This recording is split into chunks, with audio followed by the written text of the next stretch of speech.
fireman when I grow up. Why is that, son? I wanted to be like those characters from the anime Fire Force. Son, you're not a fireman. Go back to your room and play the Fireman on this nest. That will teach you how real firemen are. Why you get to even play such a boomer game? I hate your dad for ruining my hopes and dreams. Oh good, that coast is clear. I can watch Fire Force now that little shit is gone. Dub over sub.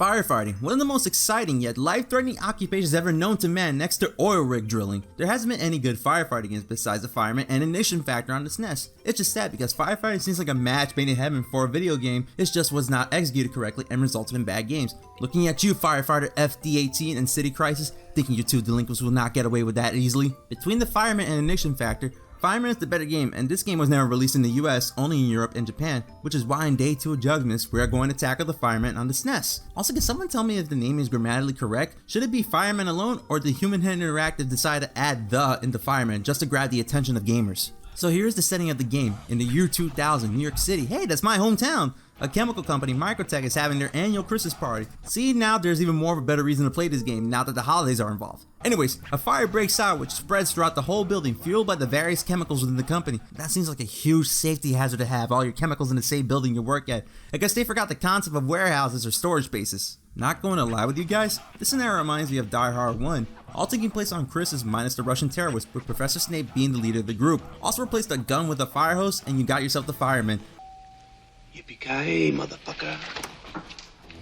I guess you could technically count this as a Christmas game just on the date alone. I'll take it either way. This is where our pair of firemen, Pete and Danny of the Sector D Fire Brigade, hop in to save the many employees and family members stuck within the Microtech building. Unlike Ignition Factor, Fireman is fast paced with its arcadey type of gameplay. Everything is so quick and to the point you almost forget that you're saving people in this game too. Also, these fires are sentient and have a mind of their own. This doesn't include the robots whose circuits are probably fried due to the fire. Gameplay is pretty simple in order to make stressful situations easier to handle. You control Pete throughout the whole game while Danny is AI control, who is surprisingly effective at doing his job by stomping out ground fires and using his axe to stop bigger ones. Not every day you see a reliable AR partner in your helm. Pressing the Y button sprays water in a straight direction. Also good for long range attacks since there is a lot of enemies you don't want to be touching. The B button lets you spray water downwards, almost like a spread shot of sorts since it has a wide area of effect. Good for eliminating ground fires and dealing big damage to enemies. Pressing the X button lets you throw an extinguishing bomb because the letter X is in extinguished. I don't know where this joke was heading, so let's just move on. Trying to find research on why this game was never released is a difficult thing to find. However, I found this Destructoid article that mentions Firemen as part of a list known as 8 great SNES games that never made it to the US. They mentioned that Human Entertainment, and quoting,